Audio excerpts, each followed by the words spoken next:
pertama saya melihat Medina, jujur saya kasihan ya. Jujur saya kasihan, mungkin saya masih bisa meringankan, tapi dengan adanya saya dicecer dengan pertanyaan-pertanyaan dari pengacaranya yang merasa saya dibilang saya tidak jujur, tapi saya malah bisa menjawab semua pertanyaan dari pengacaranya, dan saya malah merasa Medina yang tidak jujur terhadap pengacara dia yang beberapa itu. Melihatlah. Halo Sobat Fakta, Bang Pin ketemu lagi dengan Bang Pin yang terus mengabarkan fakta viral seputar selebritas tanah air yang terus saja bikin berita, dan dengan berita mereka tetap eksis di ranah media. Kasus hukum Medina Zain nampaknya akan makin berat karena pengacara dari Medina Zain, yaitu suaminya, malah mencecar Marissa Icha di persidangan. Dan Marissa Icha yang awalnya kasihan dengan Medina Zain, kini malah berbalik akan menghukum Medina Zain dan memberatkan Medina Zain di kesaksiannya. Seperti yang dikatakan Marissa Icha, awalnya dia kasihan sebagai sesama wanita melihat Medina Zain menjadi tersangka dan sudah ditahan serta disidang serta memakai baju oranye.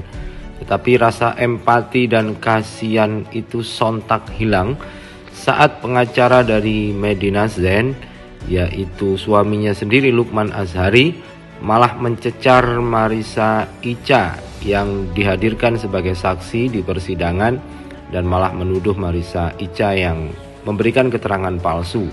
Dalam hal ini soal kasus laporan palsu yang dilaporkan Medina Zain waktu itu terhadap Marissa Icha, yang dikatakan Marissa Icha melakukan penganiayaan terhadap Medina Zain. Dan saat ini Medina Zain ini disidang dan dihukum atas dugaan penipuan dan penyebaran nama baik atas laporan Marissa Icha dan sahabatnya. Tetapi ada lagi laporan Marissa Icha yang lain, yaitu soal laporan palsu saat melaporkan Marissa Icha karena menduga Marissa Icha melakukan penganiayaan. Dan terbukti sudah laporan palsu itu, sehingga Marissa Icha melaporkan balik Medina Zain dengan tuduhan fitnah dan memberikan keterangan palsu kepada penyidik.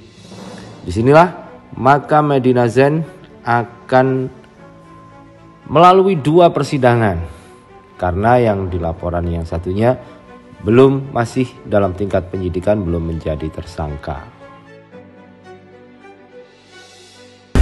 Itu menjadi nanti pertimbangan majelis bahwa tidak ada penyesalan, dan menjadi pertimbangan buat Icha juga untuk terus melanjutkan laporan polisi yang kaitan laporan palsu. Mudah-mudahan cepat juga tersangka, karena sampai saat ini masih berproses. Saya akan nanti kejar penyidik untuk bisa ditingkatkan statusnya agar menjadi kepastian hukum, karena Icha tadi di persidangan sudah menyampaikan hal-hal yang Icha ketahui tentang perbuatan dilakukan oleh tersangka Medina Zain. Jadi di depan Medina bilang mau damai, tapi ternyata enggak. Ya, makanya. Dan tidak ada di dalam permintaan maaf Medina. Justru malah saya merasa saya juga jadi diserang gitu oleh kuasa hukum Medina, yaitu suaminya sendiri. Merasa tidak adil Kak. Karena kan di sini juga lo lihat suaminya sendiri yang mungkin juga secara nggak langsung banyak mengetahui kasus istrinya sendiri gitu Kak. Ya, Medina tetap dan suaminya tetap merasa benar. Ya, apa nanti kan kita lihat bagaimana hasil putusan pengadilan. Saya berharap hakim objektif memberikan putusan sesuai dengan peraturan perundang-undangan. Kak Icha bertemu tadi langsung dengan MZ sendiri, raut muka MZ sendiri tadi seperti apa? Ya, seperti yang tadi saya bilang, pertama saya kasihan. Setelah ini saya malah lebih mau membuktikan bahwa ya apa yang saya katakan itu benar adanya. Oke? Jadi udah gini, untuk permintaan maaf tadi kan disampaikan bahwa di sana Medina Zain sebagai terdakwa aja tidak meminta maaf kepada Icha sebagai korban atau pelapor, ya kan? Bahkan penasihat hukumnya malah mencecar Ica dengan pertanyaan-pertanyaan yang menyudutkan Ica, tapi Ica bisa jawab semua itu dengan baik.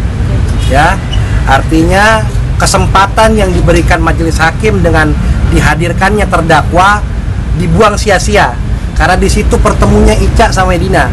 Selama ini ngirim surat kepada saya, ngirim surat kepada Ica minta maaf, tapi ternyata di persidangan nol besar. Ya, artinya itu tidak menjadi membuat meringankan Medina, bahkan itu membuat jadi berat Medina karena Ica tidak memberikan maaf di situ. Yang kedua, dengan perbuatan ini artinya Ica akan semakin yakin, teguh untuk melanjutkan laporan polisi yang kaitan laporan palsu yang sudah naik sidik dan sebentar lagi jadi tersangka. Di mana tuh, Bang? Ya di Polda juga. Jadi begitu ya. Jadi tindak lanjutnya gimana? Tindak lanjutnya adalah kita menunggu hasil persidangan. Menunggu hasil persidangan, saksi-saksi yang lain akan dihadirkan juga, dan selanjutnya tuntutan, pledoi, dan sampai akhirnya putusan. Saya akan tetap mengawal perkara ini sampai akhir. Nanti kita lihat bagaimana putusannya, nanti mungkin Ica juga akan hadir ketika putusan. Kalau surat-surat tadi itu yang ngirim siapa, Bang? Yang surat tadi yang mengirim suaminya kepada saya, tulisan tangan yang mengucapkan permintaan maaf diberikan kepada saya, kepada Ica melalui suaminya yang sekarang jadi penasihat hukumnya.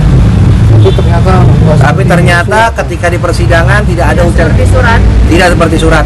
Dan jadi suaminya yang dimana sebagai saksi, yaitu yang saya sedihkan, dia jelas-jelas melihat bahwa tidak ada saya melakukan kekerasan, tapi dia tetap mensupport istrinya untuk melaporkan saya. Setelah itu malah dia masih menjadi malah jadi pengacaranya gitu, yang jadinya berlawanan dengan saya, yang menyudutkan saya gitu. Berapa kali, Bang, surat Dikirim satu kali ke saya, satu kali ke Ica. Dengan isi yang sama? Isinya beda-beda, ya kepada saya, kepada Ica, kepada Ica. Tapi membalas juga masih surat? enggak. Ya pikir kan saya sudah sampaikan kepada Ica bahwa hari ini sidangnya kan akan dinyatakan offline, artinya ada Medina, mungkin ada permintaan maaf. Nah, ternyata Ica juga pertama juga kasihan, tapi malah di persidangan bukannya dia minta maaf atau baik-baiki Ica, malah pengacaranya malah menyudutkan Ica terus, bahwa tidak terima terhadap perbuatan ini semua. Jadi kita lihat semua lah nanti hasilnya seperti apa. Jadi makin yakin ya Kak Ica untuk meneruskan proses yang di Polda ini. Insya Allah ya. Oke? Bagian mana Kak Ica yang merasa dirimu disudutkan seperti ada bersalahnya? Dia menceritakan kepada kuasa hukumnya, yang dimana kuasa hukumnya orang yang jadi saksi keterangan palsu, yang dimana CCTV-nya sudah saya sebarkan. Saya sudah, mungkin banyak juga teman-teman yang melihat bahwa di situ sudah ada juga suami dari Medina Z, yang dimana dia melihat langsung bahwa saya tidak ada